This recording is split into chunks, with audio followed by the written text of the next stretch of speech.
everyone. We will now kick off day one. So thank you all for coming to the 2023 Access Community Workshop. It's great to have you all here. I'm Kelsey Druken, one of the Associate Directors, and I'm going to kick off today and go over just a few quick housekeeping things before handing over to Andy and our first keynote speaker. To begin, I'd like to do an acknowledgement of country. So we at ACCESS-NRI acknowledge the traditional owners of the land in which our research infrastructure and community operate across Australia, and we pay our respects to elders past and present. We recognize the thousands of years of accumulated knowledge and deep connection they have with all the Earth systems we simulate. And today we are connecting from the lands of the Ngunnawal and the Ngambia people here in Canberra. All right, and then lastly, before I hand to Andy to give an overview, I just wanted to put up the workshop aims this year and hope that over the next 2 days that you'll find that we've covered these. So firstly, we wanted to bring people together across the community. We hope that you'll hear updates from ACCESS-NRI and also have that chance to provide feedback to us. We hope to support the community working groups, the established and those that are forming. And this was an opportunity for us to deliver some training, which we hosted yesterday, along with NCI and several of our partner organizations, which was, I felt went really well. And a big thank you to the training team and all those that came to that event. So with that, I will hand over to our director, Andy Hogg, for an overview.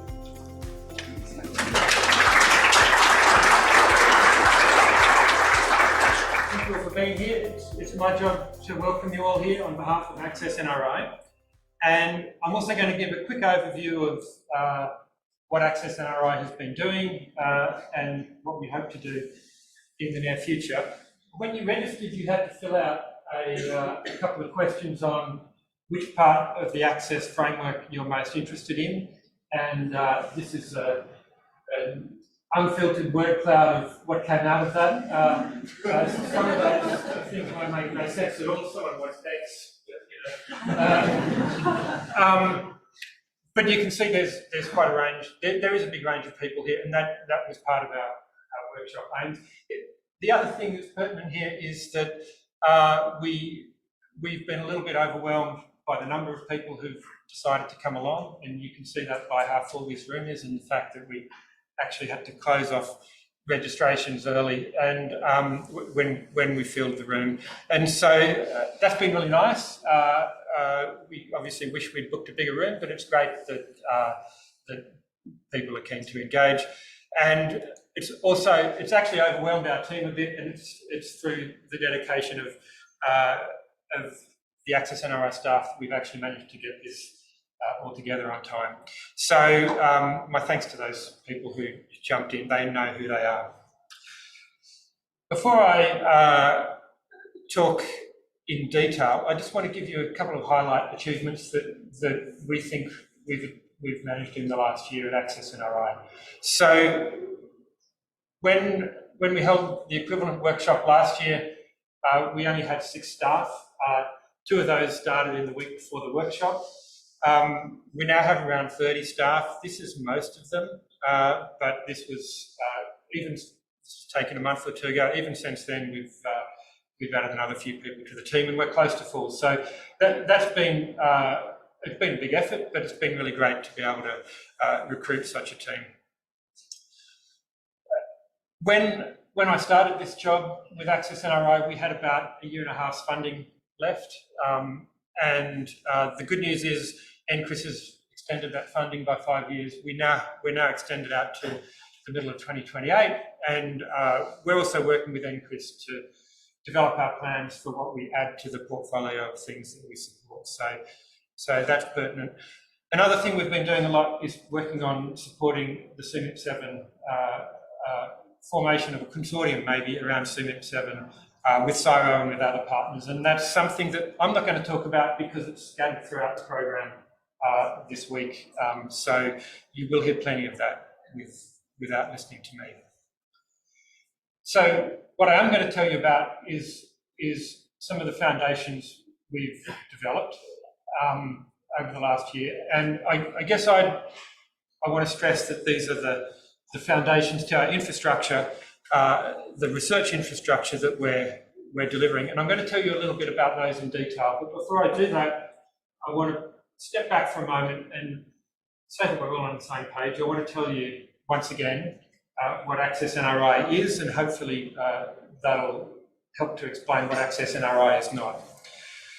So when people in our community were making the case for ACCESS-NRI, there was a big push for the government to consider software as research infrastructure. That is, that we treat software with the same consideration and the same care that we treat physical infrastructure. And that's what's behind ACCESS-NRI. The software that we support includes the component models that make up our climate and weather models, the configurations that are built out of these components, that's like this green layer here, but it also includes the all these things that some of us might think of as being peripheral, but in fact, for 80% or so of the users, this is all you'll see: the data, the diagnostics, model evaluation, model output, documentation. This is actually, this orange layer is around about half our work, and it's a very important component of what we do. As we've developed, we've been really clear that as far as possible, we want to create infrastructure that is developed in an open way. We want it to be transparent.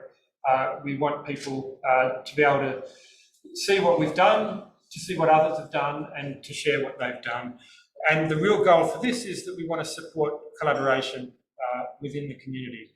And so a lot of what you'll see this week is about building the foundations to support that collaboration and to build those communities. So I'll tell you a little bit about some of those details. One thing we've done is we've tried to establish a bunch of community working groups. You can see them here. Some of you I think will already know one or more of these community working groups. And the intent of these working groups is that they'll form a way for the community to get together and to tell us what they need for their research. The reason we need this is because ACCESS-NRI as a research infrastructure facility is in quite a curious position. If we had a big bit of kit, physical infrastructure that we're building, and then we could go off and charge user fees to use it, or for example, like NCMAS does, deliver compute to researchers, then we sort of have a natural focus for what we're doing. But because our infrastructure is software, and because it's open, so we give it out for free, we're in a very different position to most other research infrastructure facilities. And so we need to be closely entwined with the research community. And in fact, a lot of the expertise for the model development actually comes from researchers, it comes from you here, right? So the community working groups is our way of doing our best to get that input from the communities. And my hope is that if you do contribute to one of these working groups and you contribute to one of these communities, you'll get out more than you put in. That's the intent. But unless you're engaging with these communities, it's very hard for us to know what we need. So, of course, all these groups are at different stages. The land surface community has had a committee for a long time. The ocean sea ice community has been organised for a while. The cryosphere is perhaps a smaller and less organised proto community, and maybe it's the same with some of these other communities. But so they're all at different stages in their evolution. They will work differently. They're different communities, and we're going to do our best to make them function. Another tool that we're using to, we hope, bring the community together is something called the forum. We've dubbed this the Access Hive Forum, and this is a place where you can discuss research, where you can discuss your model needs, but also where you can ask for help, post community announcements, things like that. The Access Hive Forum is built on something called Discourse, and Discourse is an open platform that has, to be honest, it's pretty organic, the way it works, but it's also very customizable. It's very open, it's enduring, it's searchable, and we hope it will become a knowledge base for what we do. And I also hope that you can engage through the forum this week if you have questions of the speakers, if you want to vote for posters, all those sorts of things. So this has taken a considerable effort for us to put together, and we hope that it's going to be something that we all use going into the future. At last year's workshop, we received a pretty loud and clear message that in our initial plans, we hadn't really thought about documentation, and documentation was one thing that Access users almost universally said was missing. And so we've gone away and thought about how we're going to provide that documentation and how we're going to do some training. So a few of the projects we've got underway is Claire Carouge and her team have been working on community documentation for the cable model, which was lacking, and this is a project which is underway. We've released the Access Hive. The Access Hive is basically, think of it as our documentation hub. At the moment, we've basically revamped it with some really foundational basic material that we hope will get people on board with the models that we support. But I want to highlight that the Access Hive is actually open. It's on GitHub. You can, if you notice something missing, you can put in a pull request. If you have something to contribute, you can either contribute it, put in a pull request, or you can actually raise a GitHub issue and leave it up to us to fix it. So please engage with that. Have a look at what's there and see what you think is missing, and let us know. And we've also been working on training material. Yesterday we held our first training day, as Kelsey said, and we will be doing more of that going into the future. Something else that came out of last year's workshop was that it turns out that a lot of users come to me and say, oh, look, I'm not really an Access user because I don't run the model, but I want to know about the data. I want to know where the model output is, and I want to be able to use it.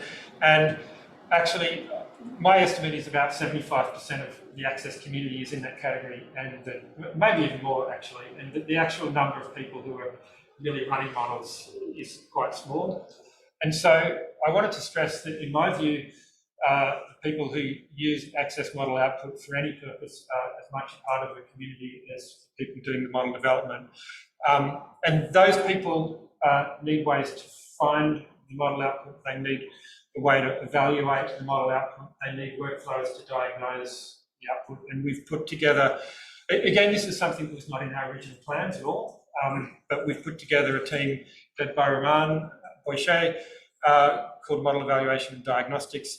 And really the goal there is to curate data, to have methods to evaluate the output and to diagnose the output of models, and also to share recipes, to share different tools that you may have put together that other people may want to use. I want to finish with two other things which I guess to many of you these aspects of our work will be hidden, and if we do it well you won't know it's there. To those of you who really engage deeply with the code development, you will care about this, but it turns out it's important to all of you, and that is to have good processes around things like code management, the way we release things, the way we build models, and a few of the sample projects we're working on is a new code management for cable. If you're interested in that, see the poster. Basically, we're going to bring cable into the 21st century and put it on GitHub and have it more open, and have better version control so that we don't have too many multiple versions of cable floating around. We're also working on ways to build the models that are customizable, that provide ways to build across different platforms, to know how the build is done, and to enable the testing of the code so that when you run a piece of code, you can have some confidence that it's doing what you expect it to be doing. And this provenance is actually really important to us. So I've lost count of the number of times that someone says, look, I'm running model X and I don't even know where the input files came from and I don't know how to recreate them. And that's something we can do better as a community. And we haven't done it that well in the past because no one's been funded to do it. And now ACCESS-NRI has been funded to do it. So our goal is that in the future, with future model releases in particular, you will know where everything comes from. And if you have things like ancillary files, ancillary is language for input files, then you will be able to create your own. And so that's an ongoing project.